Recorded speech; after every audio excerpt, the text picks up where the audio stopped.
Welcome to the UW Now live stream.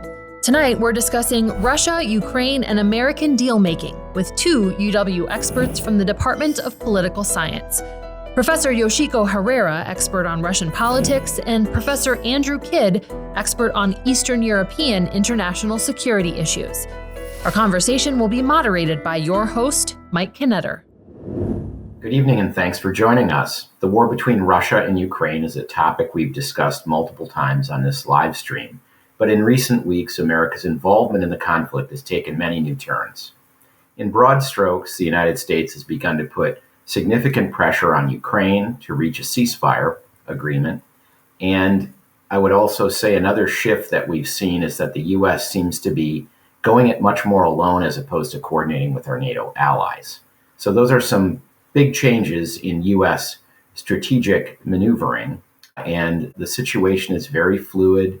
There was the combative, intense meeting between President Trump, Vice President Vance, and Ukraine President Zelensky recently, and that was followed by some U.S. threats to take away military aid and intelligence sharing, and an attempt to maybe reach a deal for sharing Ukrainian minerals as a condition for U.S. support. There have been some ongoing negotiations in Saudi Arabia, and we'll get up to the minute on that with our guests tonight. But really, we want to think broadly about what's the strategy behind these recent U.S. moves. What does it mean that we're pursuing these objectives independent of our NATO allies and others? And what's the likelihood that these efforts will secure peace in the region and beyond in the short term and the long term? So we're going to start tonight with Professor Andrew Kydd from our Department of Political Science, who thinks broadly about Eastern European security arrangements, as was mentioned at the outset. Andrew first joined us on the program, I might add, on March 1st, 2022, just weeks after the Russian invasion of Ukraine, and he's been back several times since. Andrew, it's great to have you on the program again today, and I know the situation is very fluid and probably hard to predict, but I think you're going to take a longer view about what all this means in a broader context. So thank you for joining us, and please, the floor is yours. Thanks, Mike. It's been an honor to be on this show before, and once again, this time today. So I'm going to go through with a kind of a theoretical overview of the relationship between Ukraine and Russia and how that relates to bargaining between them over the possible contours of peace deal, what that might look like, and finally the United States' role in that process. So basically, I'm proceeding from a body of work that stems from bargaining theory that you find throughout the social sciences and economics and political science, certainly, and its relationship to conflict and war. And the basic insight here is that war is a form of bargaining failure. States have conflicts of interest. They try to reconcile those through bargaining, but they might fail to come to agreement, and the result would be a war. Now, why would they end up at war, given that war is extremely costly and destructive for both sides? And one of the insights is that war can result from mutual optimism, over-optimism, essentially. Each side thinks that they can win at acceptable cost, and if both sides think they can win, then they're both going to be very demanding at the negotiating table. They're not going to make concessions. They're going to think the other side owes them concessions. And so the result is going to be a collision, and you're going to get a war. But what war does is it basically teaches lessons. War provides information. War teaches you the hard lesson that one or possibly both sides have overestimated their chance of winning and underestimated the cost of fighting. And you see that in the Ukrainian-Russian war. Putin thought he was going to win very quickly. He thought his forces would capture Kydd in a week or two. They would replace Zelensky with a more pliable leader, and the whole conflict would be over. That turned out not to be the case. It turned out to be a much more long, bloody war for Russia. They've lost tens of thousands of soldiers and shows no end in sight. So they've certainly learned a lesson that this particular war at least, is much worse than they imagined it to be. But the idea is that once the balance of power is known, once the war sort of reveals the relative strength of the two sides, then they should be able to go back to the negotiating table and arrive at some sort of peace deal, some sort of end to the conflict. Again, because of the cost of war, that you'd rather just settle on some deal essentially reflects the balance of power between the two sides as we really know it to be, that we could arrive at the negotiating table and stop all the fighting, stop all the killing that goes along with that. So that's sort of the main sort of essence of the bargaining theory and how that gets you from war to peace. So then the question is, what form is that going to take? And the sort of most ambitious version would be a peace treaty. Peace treaties end wars in a definitive way. They reestablish diplomatic relations between the two sides. And importantly, they resolve, at least try to resolve, the underlying issues in dispute between the parties. So an example here would be the Egyptian-Israeli peace deal in 1979, where Egypt agreed to recognize Israel and have diplomatic relations with it, promised not to blockade the Straits of Tiran or interfere with Israeli shipping. And Israel agreed to give back the Sinai Peninsula to Egypt, which it had conquered in 1967. So that's a deal which resolves the underlying political issues. The Sinai is what Egypt wanted, and peace and unfettered commerce is what Israel wanted. And so both sides got the thing that they most wanted, and you got peace that's lasted to the present day. I think that's very unlikely in the present Ukrainian-Russian case, because both sides still have very maximal goals, and neither side wants to really compromise in principle on those goals. Ukraine still understandably wants to liberate all of its territory, and it understands that to mean the territory that it had from independence in 1991 up through 2014 when Russia invaded the first time. And Russia still wants to subjugate all of Ukraine and basically reverse the verdict of 1991, reincorporate Ukraine de facto, if not de jure, into the Russian Empire. And so neither side is really willing to formally relinquish those goals. So I think a peace treaty is going to be pretty unlikely here in the short to medium term. But that leaves less ambitious agreements, but still potentially achievable. And one example here might be the armistice. So armistices are ceasefire agreements that usually have some negotiated component to them. So they're not just stopping fighting, but they have an actual deal component. And usually they just reflect the territorial status quo, the battle lines as they exist at the time they're negotiated. They don't really terminate the state of war officially. There's often an understanding that war could resume in the future. Certainly the political issues that sparked the war are not resolved in any sense. No one claims that they are, but they at least stop the fighting. And so an example here would be the Korean War armistice from 1953, the end of the Korean War. Technically, North and South Korea are still at war. The United States is still at war. And so the war isn't actually over, but it hasn't actually been a hot war with real fighting for over 70 years.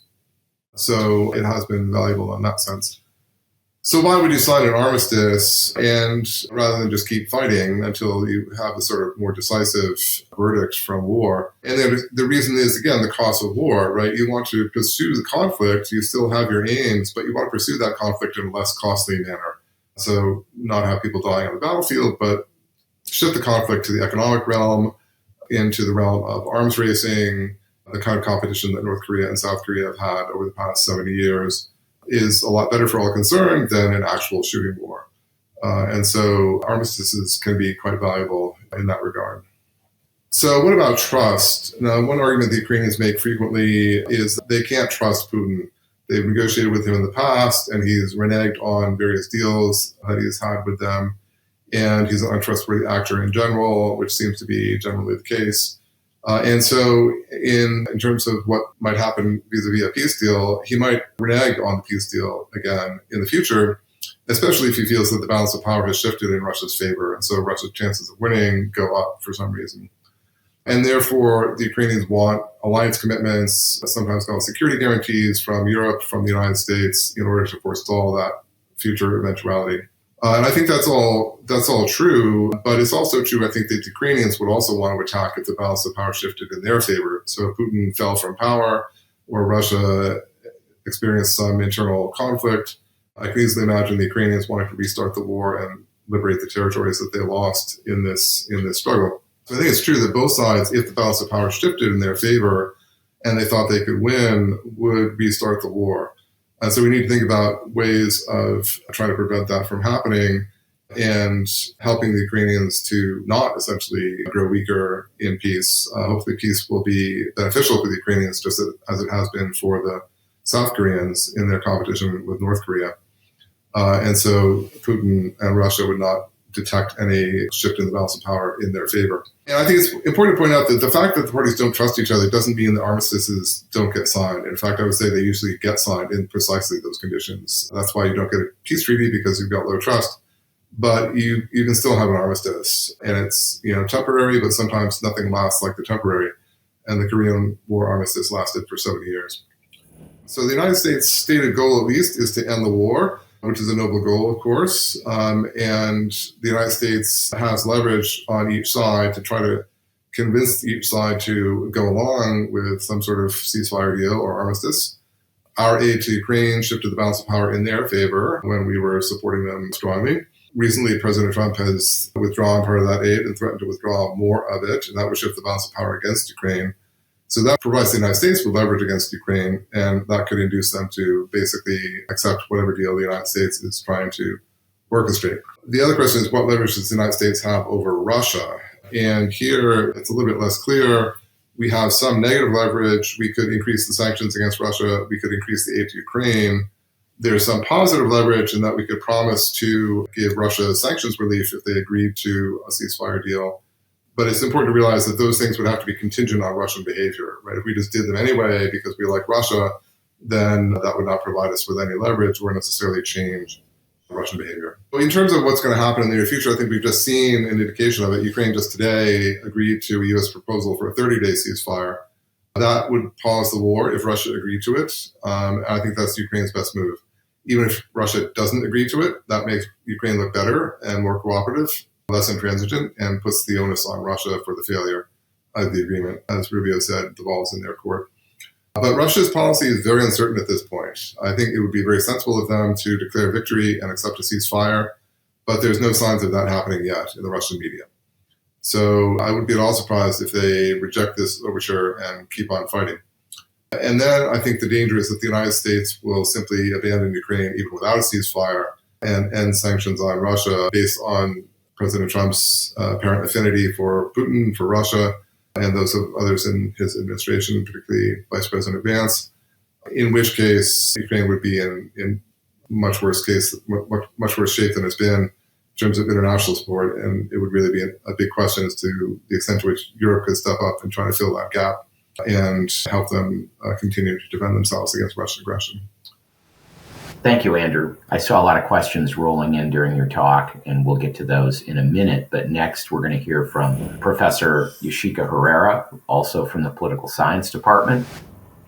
The first time you were on the show, I think you thought that Putin had made a strategic blunder, and certainly the last 3 years of the invasion have not gone in the way that Putin would have planned on many, many dimensions. But somehow, here he is still on the scene, and now he's about to be at the bargaining table with the United States. And so I look forward to your assessment of where things stand today in this fluid situation. Well, thank you so much. Thanks for inviting me back, and I'm happy to talk to our audience. The first thing I wanted to start with was some maps, but in this case, I think what I wanted to point out is that if you look on the left, that is what the situation looked like at the end of March in 2022, so 3 years ago, about 5 weeks into the war. Russia had made advances in the east and also in the north, and they were attempting to take Kydd. So a very important thing that happened early on in the war is that the Ukrainians were able to keep the Russian forces out of Kydd, to push them back into Russia in the north. And then in October of 2022, Ukrainians made further gains near Kharkiv. So if you look at the map on the right, that blue areas show the areas that Russia had occupied and that Russia then had to retreat from, where the Ukrainians had made gains. So that's up in the north, up in the northeast near Kharkiv, and then also to some extent in the south near Kherson and Mykolaiv. So the point that's really relevant here is that most of the blue area that Ukraine regained was territory regained in the first year of the war. And since then, there's been very little change in the battlefield. One significant development is up at the top. You can hardly see it. It's the Ukrainian incursion into Kursk. What's relevant about that is that's Ukrainians moving into Russian territory And they're still there, even though Russia has made some gains this week in taking it back. Amazingly, Ukrainians have been able to hold on to that territory for quite a while. Along the front, along the east, some of the areas in the larger map on the right, the areas in black are the areas that Russia had controlled from 2014, from the initial invasion of Crimea and then the war in the Donbass. So the red outline is the newer areas, the newer front line. I think something that's important psychologically is that as much as Ukrainians would like to take back all of their territory, in fact, some of the territory has been under Russian control now for more than 10 years. And especially in the area of the Donbass, because it's not only been under Russian control, but it's been under a wartime situation. Many people who were pro-Ukraine would have already moved out or been moved out. That area is very unclear economically what would happen in that area. And so I think there's some real questions about some of the territory that's been lost, especially the territory in the black area in the Donbass. But there's some areas that are very strategic and important, namely around Kherson, a large city in the south. And it's just not clear logistically how it would work for Russia to maintain that territory. But some of this area that's not currently under Russian control has been officially by Russia annexed into Russia. So that creates another problem that Russia has formally annexed territory that it doesn't control. And it's a little bit hard to see how they could do it, but it wouldn't be the easiest thing to acknowledge the loss of territory that they formally annexed. But my main point here is to understand that for much of the last couple of years, the front has not moved, even though there's been tremendous fighting, there's been tremendous casualties, and there have been, these maps don't represent the missiles and drone strikes throughout all of Ukraine. And now to some extent, there's some in Russia, not even close to the same scale, but Ukraine has been under air attack for much of the war, and Russia has actually increased that in recent months. So even though the battle lines along the front are relatively similar to what they were, let's say, a year ago or even 2 years ago, there have been some really important changes. The biggest change, obviously, is the new U.S. administration, the Trump administration. And for people watching the news, you can see that there has been a literal roller coaster of support for Ukraine. Some Ukrainian supporters were initially actually hopeful about a new Trump administration because the war had to some extent come to a stalemate, although I hesitate to use that word because there was a lot of action, a lot of fighting, a lot of destruction going on, but nothing was really changing in terms of either side getting closer to victory. So some people had hope that President Trump promised a quick end to the war and that somehow the Trump administration was going to shake things up and that this would be better for Ukraine. Unfortunately, while there was some optimism, and at the same time, the Trump administration put a lot of pressure on Ukraine and not on Russia. And probably the low point in the relationship between Ukraine and the United States came with that Oval Office blow up. And then the subsequent last week, cutting off of not only military aid to Ukraine, but also intelligence sharing, which is extremely serious situation for the Ukrainians. But then we have the news today that there is a ceasefire negotiated between Secretary of State Marco Rubio and Ukrainian delegation. So that's kind of a bit of positive news. So it's a literal roller coaster of up and down the U.S.-Ukrainian relationship. So one other thing that I want to note, two other things that are different, in addition to the new administration, it is relatively new for the United States to be putting so much pressure on Ukraine to make concessions. And some of these may not seem like a big deal, for example, saying no to NATO, because the practical realities were that Ukraine it wasn't going to be an easy path for Ukraine to join NATO. But rhetorically, to say NATO is off the table, also to say that Ukraine must make territorial concessions. And finally, this relatively new issue, which is to pressure Ukraine into signing a rare earths mineral deal with the United States. Those are new in the sense that they were not really a minerals deal for sure, but the other points were not part of the Biden administration, at least rhetorical strategy. So this changes things a little bit because the Ukrainian government has had to react to this new set of demands from the United States and think about how best to to behave in the context in which Ukraine is so reliant on U.S. intelligence and military aid. The other thing that happened, and I think this goes back to the Munich Security Conference from a couple of weeks ago, was that I think there has been sort of an earthquake in European capitals with regard to reliance on U.S. support for their security. It's not that it's a new position that the United States has asked European states to pay more for their defense, to contribute more to NATO. Indeed, this was an explicit demand by President Trump, even from his first administration. But what's different was the J.D. Vance, Vice President Vance speech in Munich, which directly said that the threat was not coming from Russia or China to Europe, but from their own countries. The embrace of far-right parties, especially within Germany. All of these things have sort of awakened Europeans to the idea that they are not necessarily able to rely on the United States for their security should there be an attack from Russia.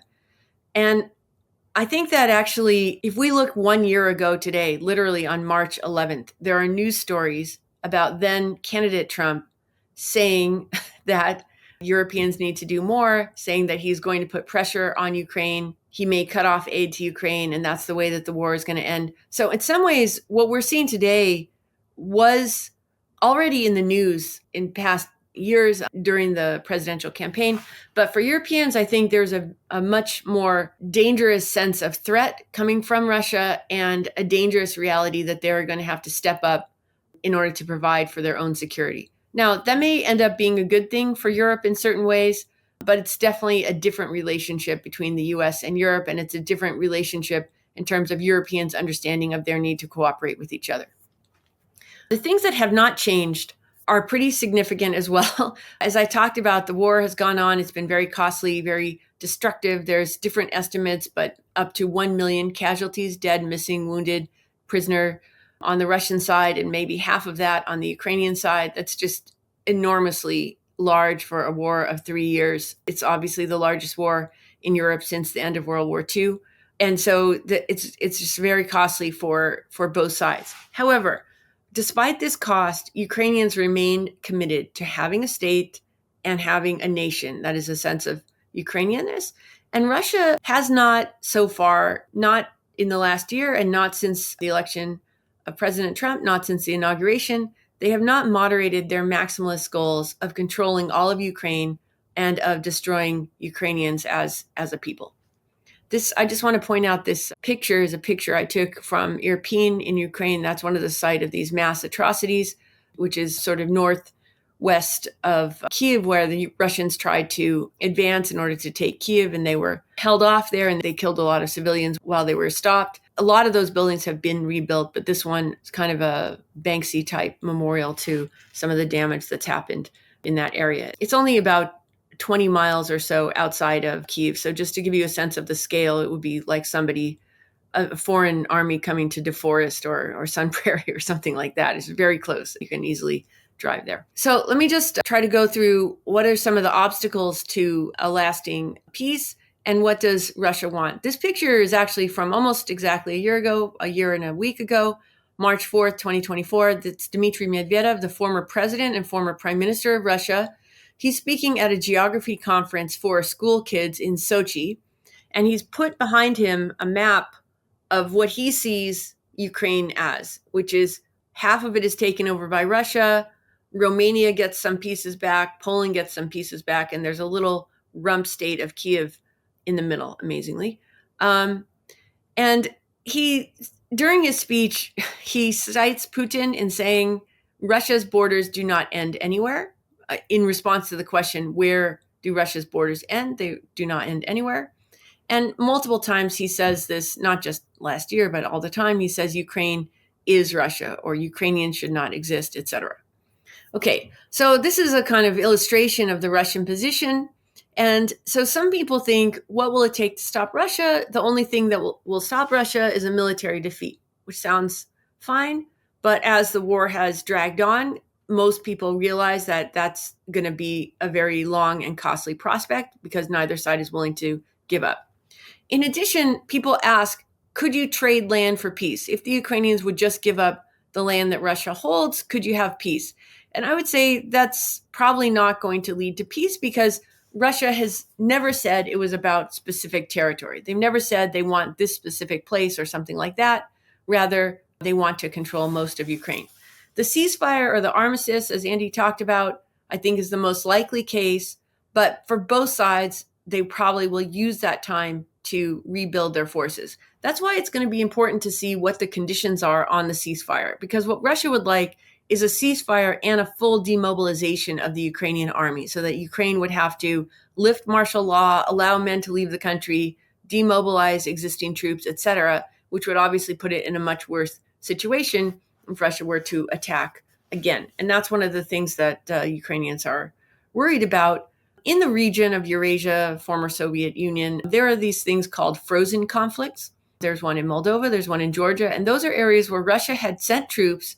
They were engaged in some fighting, and then they stopped fighting, but the troops never left, and there was never a peace agreement.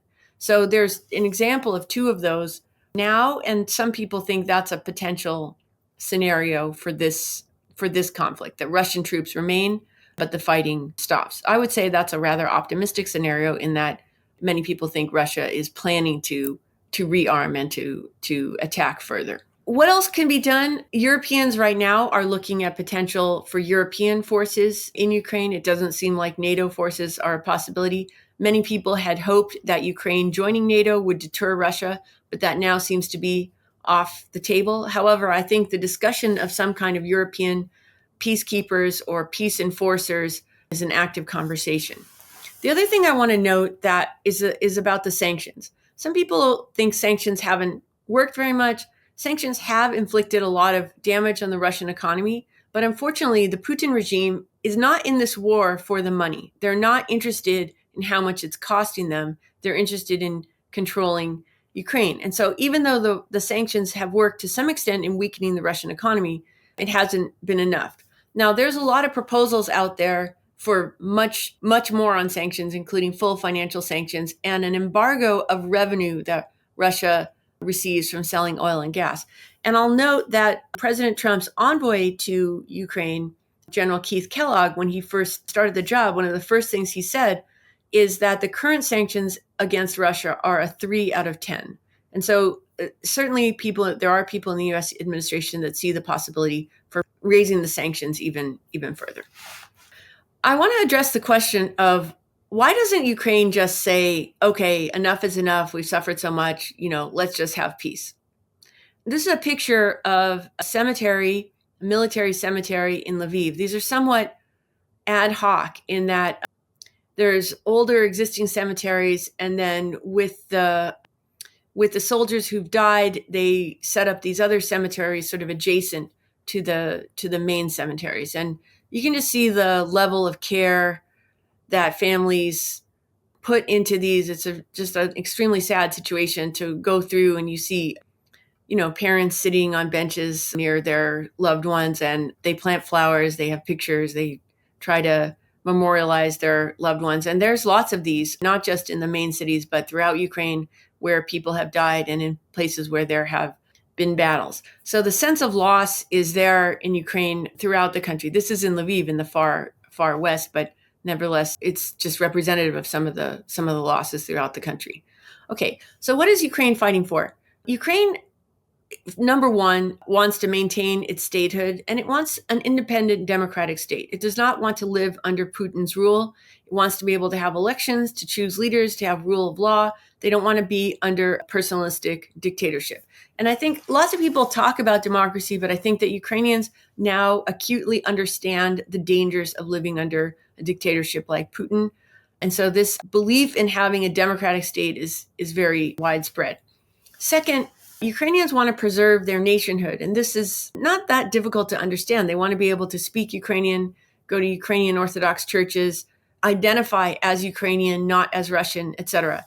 And what we can see in the occupied areas is that Russia is absolutely attacking this aspect of Ukrainian nationhood, making people change their nationality on their passports, forbidding people to speak Ukrainian, blowing up libraries, removing Ukrainian books so that children cannot learn Ukrainian, and also abducting thousands of children into Russia in order to turn them into Russians. And so given these losses, the casualties, the abductions, and also the millions of people, estimated now over 10 million displaced people in Ukraine, and the huge economic damage to the country, I think there's a sense among a lot of Ukrainians that this is not the moment to just capitulate completely, give in to Putin and say, okay, never mind, we'll now live under Russia. So Ukrainians are very committed to maintaining their statehood and maintaining their nation. And this is something I just can't emphasize enough, that it may be morally and ethically right for Ukrainians to be at the table in terms of negotiations. But as a practical matter, Ukrainians are not going to give up on their state, even if other countries say that they should. Even if Russia were to be given the green light to invade all of Ukraine, I think that it would be an immediate insurgency among Ukrainians throughout the country, because there is just such a strong commitment at this point for Ukraine to maintain its statehood. I just want to leave you with this, that we are at a critical moment in world affairs in the United States.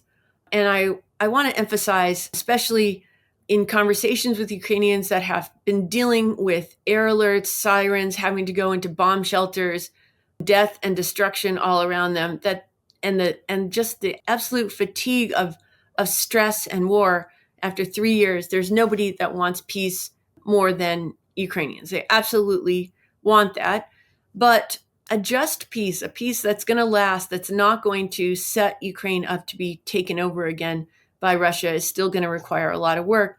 And number one, it's going to require concessions by Russia, because unless Russia agrees to give up on some of its demands, unless pressure is put on Russia to agree to an actual peace agreement, then I think that the prospects of peace are relatively low. But let's hope for the best.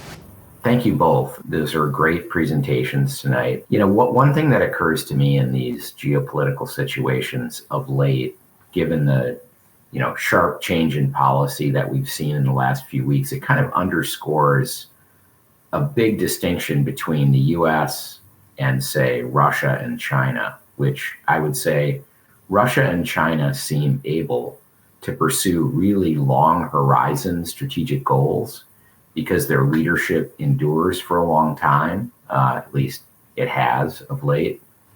And does that somehow put the West at a strategic disadvantage relative to Russia and China? I would say no. I think Putin has absolutely ruined Russia as a country for the foreseeable future. I mean, the prospects for Russian economy, Russian society, just Russian life are dramatically worse under Putin. But how has he been able to do it? For 25 years, he has been targeting his opposition and systematically getting rid of every single person who could potentially challenge him politically. So he has successfully done that by a combination of violence and paying people off. But what that set Russia up for is a personalistic dictatorship that allows him free rein to do something completely insane with very little opposition. I mean, it's not that there's nobody in Russia who understands what a crazy thing it is. It's that the entire government is surrounded by people who are loyal to somebody who's undertaking such irresponsible and destructive action. Yeah, I think that's basically correct. I mean, there was once an idea authoritarian regimes are somehow more adept to international relations because they have a longer term perspective, and democratic regimes are too influenced by their publics.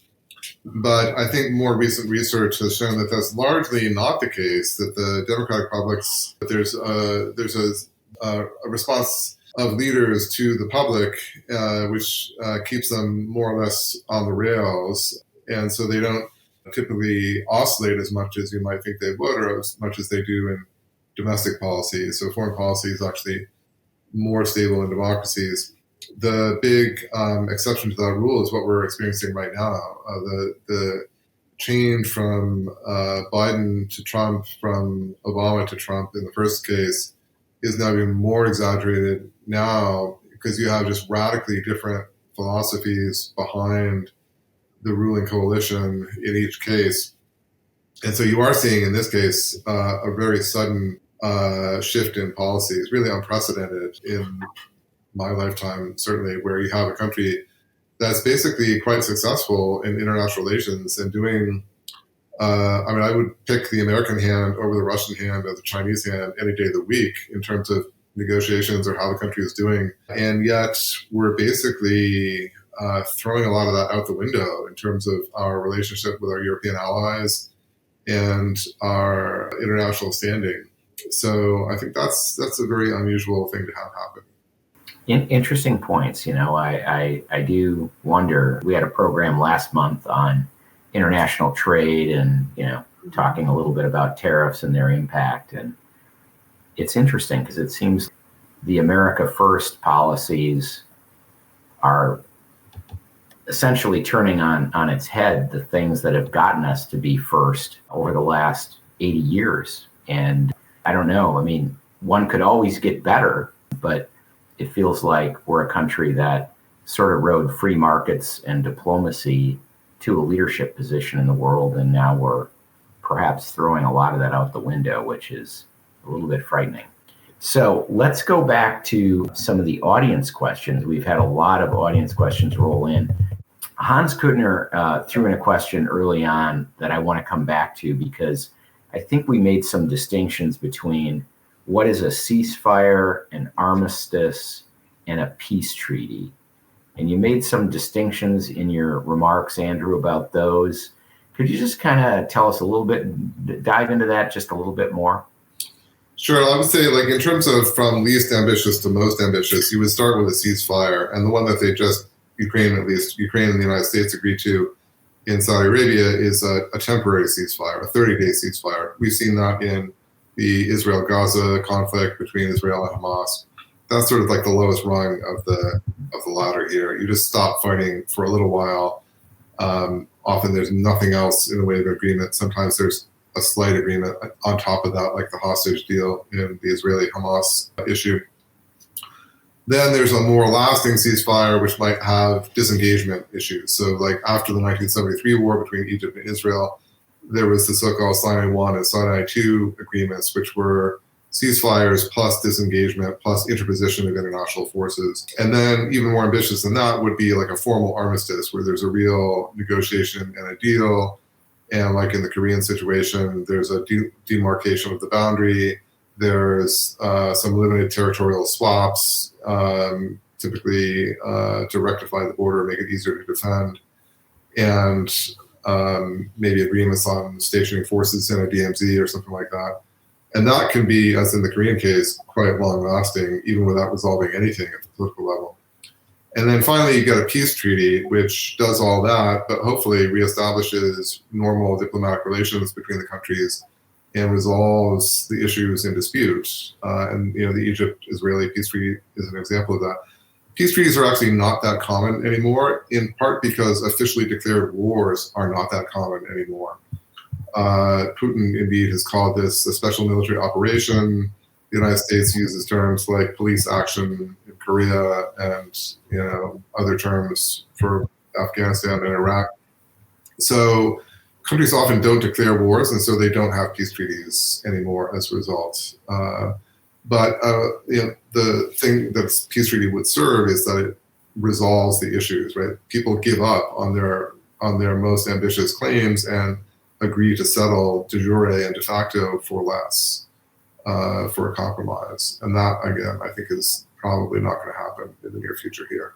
Todd Olson wonders if territory is given up in a settlement, would it be only the Crimea or Donbass, considering that these areas have approximately 60% ethnic Russians, according to Todd? I don't know if that's the correct number, but yeah, it's a great question, and it's a good opportunity to say, actually, ethnicity doesn't matter in the way that we think it does in this conflict. One is that the war has shown a lot of people who were ethnically Russian identify now as Ukrainian national citizens. And Zelensky himself is Jewish and a Russian speaker, and he's the president of Ukraine. So it's no longer the case that we can predict people's political commitments on the basis of their ethnicity. There's just been too much mixing around and too many other things that have happened that ethnicity is no longer the big predictor. And even language is not even a great predictor that used to be something that you could try to see if somebody was more pro-Russian or pro-Ukrainian based on the language they speak. But that's also changed in the course of the war. But the question about which territory would be given up, the easiest thing, in my opinion, would be the Donbass territory, because it's not just about who is ethnic Russian or ethnic Ukrainian there, but it's a territory that has been very badly damaged. It's been under war for more than 10 years, and it's not particularly attractive to any side because it's going to take a tremendous amount of resources to rebuild that area. Crimea is strategically important to both sides. Both sides Russia would definitely use that to launch attacks on Ukraine, and Ukraine would want to defend from Russia. So Crimea is a little bit different. It had been very pro-Russian territory, then it was, annexed. It's been turned into kind of a military zone now, and it remains to be seen what would happen to the population there if it were to change sides. So I think each part of the territory has different problems. The city of Kherson, 75% of it is under Russian control, 25% is under Ukrainian control. It's split by a river. Now you might say, okay, river is easy, but some places it's not so easy to decide what goes to where, and so it's just each part of the territory is going to be difficult to figure out, like, practically which side would it go to. But it's going to be hard to sort out the people as well, because everybody in the occupied territory has been under pressure to accept Russian citizenship. Some people willingly, some people unwillingly, the deportations, etc. So it's going to be very difficult to sort that out. We talked a lot about the U.S. leverage over Ukraine. We're critical to keeping Ukraine in the fight, our support.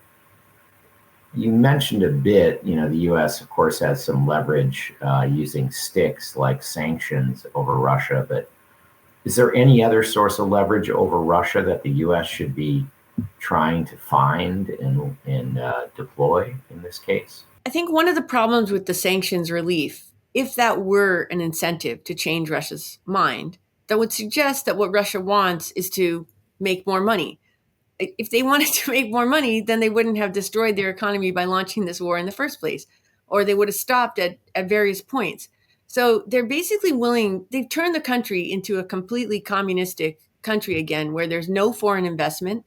The state is the only investor. The entire economy is organized towards building tanks and military equipment and things like that. So the economic incentive, although it seems normal, I'm not sure that saying to Putin, like, hey, you can make more money if you stop this war. Like, well, he wasn't in it to begin with for that. So I think that's obviously they would like the sanctions relief, though, because they would like money in order to placate the population and in order to rebuild their military supplies. But it's not the material wealth per se that is the motivator.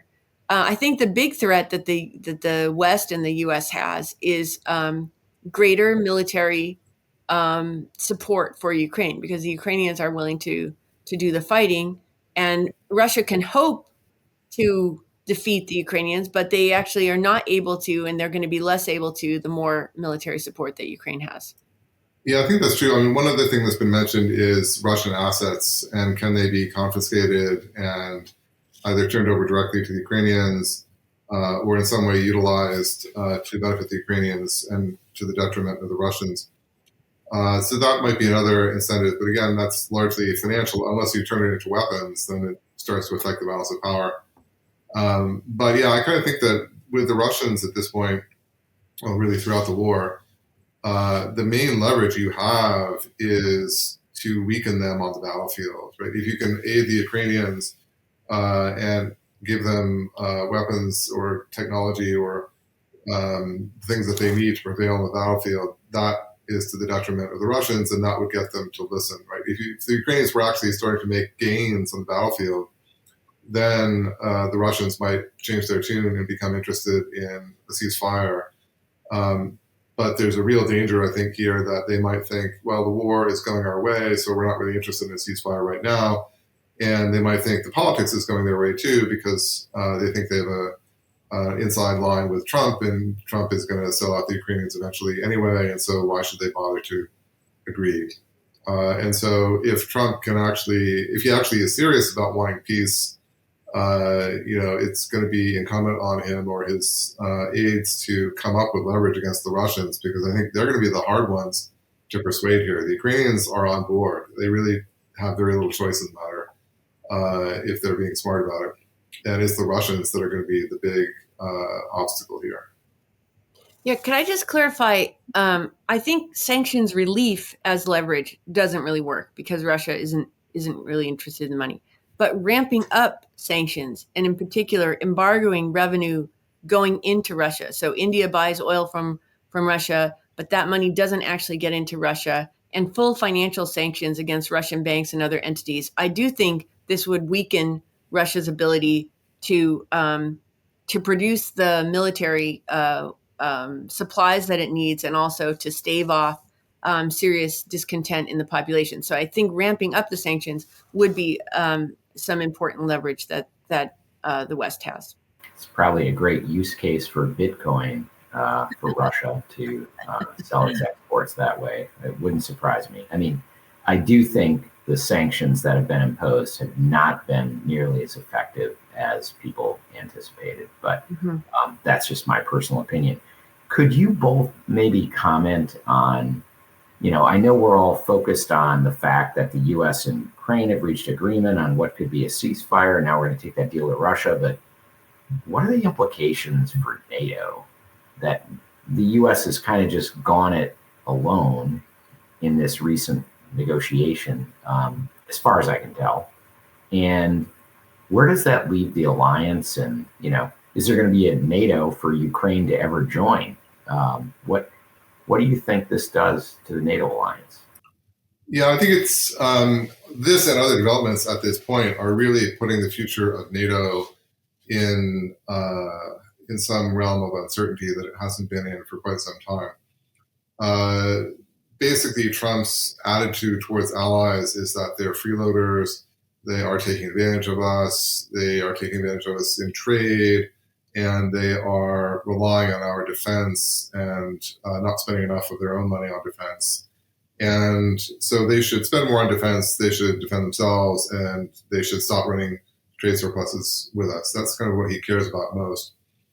And so the whole NATO alliance structure is an alliance of democracies, largely threatened by the Soviet Union first, and more recently by Russia. And it's just not at all clear that he's on the side of the democracies anymore in that conflict. That he seems to be in. Vance seems to be more sympathetic to the Russian side than to the Democratic side. Vance going so far as to say, the problem in Europe, the threat to Europe is from within, which echoes a lot of Trump's rhetoric domestically in the United States. So I think the Europeans are really waking up as a result of this and thinking we're facing a situation where we really can't rely on the United States anymore. NATO might continue to exist in a sort of de jure way, but the heart of NATO is a pledge by each country, most importantly the United States, to come to the aid of the others if they're attacked. And if you are Estonia or Latvia or Lithuania on the border, or Poland on the border with Russia or Belarus now, you really have to wonder whether that's going to happen in terms of the United States. And you really have to be thinking about what the alternatives are in terms of firming up your relations with the other European NATO allies, Germany, Britain, and France in particular, Canada in particular, and whether you're going to start being interested in developing nuclear weapons for one thing, right? You could have a lot of these countries, basically most of the European countries, could develop nuclear weapons if they wanted to. In many of them, like in less than a year, they have the technology, they've got the fissile material, they could just do it, but they don't do it because they rely on the American nuclear deterrent. And the United States, for many years since the 1960s, viewed that as a favorable thing, that we were going to provide the nuclear deterrent. Other countries would not have nuclear weapons. That's the non-proliferation treaty bargain. And now we're sort of not holding up our end of that bargain anymore. And I think you're going to see a lot of European countries, possibly also East Asian countries, Japan, South Korea, thinking very seriously about nuclear weapons as another security option for them. Yoshiko, any thoughts about that? Well, I think it's important for people to understand that NATO is a treaty, and if any changes to NATO, have to be ratified by all the members of NATO, and that includes the United States, that includes Hungary, etc. So any formal changes to NATO would require a whole legal process. That's why it takes a while to add a state. The United States could, though, President Trump, as commander in chief, could command our forces to not do certain things, to not participate in certain things, and so that would be a way to really weaken NATO, even if we didn't formally pull out of NATO as a treaty obligation. And that's, I think, what the Europeans are extremely worried about. That what they thought was an ironclad security guarantee is now something that's contingent on the views of any president at any given time. And so that's caused a big change. Now, it's possible a change would be that NATO allies do what President Trump has asked. They all start contributing up to 2, 3, 5% of GDP, especially Germany. And maybe that changes things, at least for the short term. But I think the break in trust is very significant. And I think we're going to look back on this moment from that Munich Security Conference and see that there was a change in transatlantic relationships that will probably take quite a long time to adjust to. There certainly has been a big reset, and it is possible that the reset does have many positive aspects to it. As you alluded to, maybe European countries do realize they need to be more responsible for their own security. I want to widen our lens a little bit with this last question and ask you both, there are a lot of obvious parallels between Russia, Ukraine, and the West, and China, Taiwan, and the West. And what lessons do you think the Chinese have drawn from watching Putin's attempt to take over Ukraine and also watching the current administration's maneuvering and how they're interacting vis-a-vis Ukraine and Russia at this point? Well, we just discussed this in my class today, actually. I think this is a question that's come up since the beginning of the war. What lessons is China drawing? Now, one lesson that, and now we're in a moment of flux too, because the U.S. position has just changed quite a bit just today from last week. But if it were the case that the U.S. were to embrace Putin, per se, Russia, North Korea, Xi Jinping, and to really make an alliance with autocracies, personalistic dictators like that, my expectation would be that Xi Jinping would think about trying to make some sort of deal in order to get control of Taiwan. That seems like something that would have been out of the question. But were the U.S. to go back to supporting its democratic allies in Europe and not align with Russia so closely, I think that there is a more mixed message, because China and the U.S. are currently extensively connected through trade. If we start a massive trade war with China, if we put the kind of sanctions on China that we have put on Russia, this could decimate the Chinese economy, but it would also mean that the Chinese would have little to lose in terms of an invasion of Taiwan. So I think there's a lot of in my opinion, it's unclear what the U.S. position is, and so it's hard to understand what lessons the Chinese could draw at this point. Yeah, I would just add to that if you were sort of focusing on balance of power politics, if you were sort of Henry Kissinger here, your approach might be to say, what I'd like to do is peel Russia away from China, so I'm going to be nice to Russia, and then we will have some sort of U.S.-Russian coalition against China, because China is the big rising threat and power. And some people defend what Trump is doing along those lines, saying that he's kind of very cleverly trying to peel Russia away and sort of do what Nixon did in China, basically, when he peeled China away from the Russian alliance. I think that's much less likely to succeed in this case. For one thing, the Chinese split had already happened by that point. So the Chinese and the Russians were at each other's throat. So it's a lot easier to peel China away from Russia at that point. And there's no sign of any serious conflicts of interest between Russia and China today. They definitely see themselves as aligned against liberal democracy. And so I don't see a big opening there to get Russia on our side in any sense. Even if they did not support China, they're not going to help us out on Taiwan or anything else like that. Those are maritime defense contingencies, and Russia is not in a position to really help us in that regard. And furthermore, I don't think Trump actually cares about Taiwan in any real sense, that it's a democracy, that it would suffer if it was suppressed by China and retaken. I don't think those things really matter to him. What matters to him is the trade balance. He doesn't like China, not because of the security issues, but because of the trade issues.